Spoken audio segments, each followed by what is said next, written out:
اعوذ باللہ من الشیطان الرجیم بسم اللہ الرحمن الرحیم۔ معزز ناظرین و سامعین، السلام علیکم۔ اعوذ باللہ من الشیطان الرجیم بسم اللہ الرحمن الرحیم۔ وَإِن مِّنكُمْ إِلَّا وَارِدُهَا كَانَ رَبُّكَ حَتْمًا مَّقْضِيًّا ثُمَّ نُنَجِّي الَّذِينَ اتَّقَوْا وَنَذَرُ الظَّالِمِينَ فِيهَا جِثِيًّا۔ اور تم میں کوئی شخص ایسا نہیں ہوگا جو جہنم پر وارد نہ ہوگا، تیرے رب کا یہ حتمی فیصلہ ہے۔ ہم ان کو کرم خدا سے اس میں سے نکال لیں گے، مگر ظالم لوگ اس میں گھٹنوں کے بل پڑے رہیں گے۔ معزز ناظرین و سامعین، یہ سورۃ مریم کی آیت نمبر 71 اور آیت نمبر 72 ہے جو میں نے آپ کے سامنے تلاوت کی، اور اس کا ترجمہ بھی آپ کے سامنے رکھا۔ لیکن میں نے نتیجہ آخر میں آپ کے سامنے رکھنا ہے، لیکن اس سے پہلے میں چند باتیں آپ کے سامنے رکھوں گا جس سے کہ ہمیں قرآن شریف سے مسائل کو سمجھنے کا اصول جو ہے وہ ہمارے سامنے آ جائے گا۔ ہمیں پتہ چل جائے گا کہ ہم نے قرآن شریف سے احکام کیسے لینے ہیں اور کیا ان کا اصول ہوگا۔ عام طور پر ہر مسلمان یہ بات جانتا ہے، جیسا کہ اللہ تعالیٰ نے قرآن شریف میں ارشاد فرمایا ہے، حضور اکرم صلی اللہ علیہ وسلم سے تعلیم دی ہے کہ جو آدمی نیک کام کرے گا اس کو اس کا انعام ملے گا، اور جو آدمی یہاں پر خدا تعالیٰ کی توحید، دین اسلام، اس کے رسولوں کو نہیں مانے گا تو اس کو سزا ملے گی اور اس کا حساب کتاب بھی نہیں ہوگا۔ یہ ایسا اصول ہے، ایسا ایک کہہ لیں کہ بات ہے جو ہم تمام مسلمان مانتے ہیں، اس پر ایمان رکھتے ہیں، اور حقیقت میں ہے بھی ایسا ہی کہ جو لوگ اس جہان میں نیک کام کریں گے، اللہ تعالیٰ کے احکام کی پابندی کریں گے، ان کو اس کا صلہ ملے گا اور اللہ تعالیٰ ان پر کرم کرے گا، اور ان کی آخری منزل جنت ہی ہوگی، بہشت ہی ہوگی، اور اس میں وہ رہیں گے، اور خالدین فیہا، وہ ہمیشہ ہمیشہ اس میں رہیں گے۔ پچھلی ویڈیو میں جیسا میں نے آپ کے سامنے بیان کیا تھا کہ دوزخ عارضی انتظام ہے، وہ شفا خانے کی حیثیت رکھتا ہے، اور ایک وقت وہ آئے گا کہ اللہ تعالیٰ کی رحمت کے چھینٹوں سے جہنم کی آگ سرد ہو جائے گی۔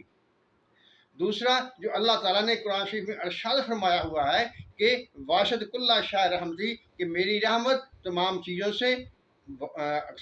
کا احاطہ کیے ہوئے ہے، تمام چیزوں سے بڑی ہوئی ہے۔ اگر دوزخ کو مستقل مان لیا جائے تو وہ یا تو خدا کی رحمت کے برابر ہوگا یا اس سے بڑھ جائے گا، لیکن ایسا نہیں ہے۔ صرف خدا کی رحمت ہی سب سے بڑی ہوئی ہے، وہ سب کا احاطہ کیے ہوئے ہے۔ خدا کی رحمت کے سامنے کوئی چیز نہیں، اس سے بڑھ نہیں سکتی۔ لیکن یہ جو آیت مبارکہ میں نے آپ کے سامنے بیان کی ہیں، ان کا مطلب یہ ہے کہ تمام انسانوں کو، چاہے وہ نیک ہوں یا وہ گناہ گار ہوں، سب کو دوزخ میں ڈال دیا جائے گا، اور پھر اس میں سے جو نیک لوگ ہوں گے، جو اچھے کام کرنے والے ہوں گے، ان کو تو نکال لیا جائے گا، لیکن جو گناہ گار ہیں وہ اس میں پڑے رہیں گے۔ یہاں پر ایک سوال پیدا ہوتا ہے کہ وہ نیک لوگ جن کو دوزخ میں ڈالا جائے گا، کیونکہ قرآن کی بات ہے، قرآن کا فیصلہ ہے، اور اللہ تعالیٰ نے اس کے لیے لفظ حتمًا مقضیہ کا استعمال کیا ہوا ہے، جس کے معنی یہ ہوتے ہیں کہ یہ آخری فیصلہ ہے، اس کو بدلا نہیں جا سکتا۔ اب سوال جو جہاں پیدا ہوتا ہے وہ یہ ہے کہ کیا دوزخ کی آگ ان نیک لوگوں کو کوئی نقصان پہنچا سکتی ہے یا نہیں؟ ہمارے سامنے حضرت ابراہیم علیہ السلام کی مثال موجود ہے۔ جب نمرود نے ان کو آگ میں ڈالا تو آگ نے ان کا کچھ نہ بگاڑا، بلکہ ان کے لیے گلزار بن گئی۔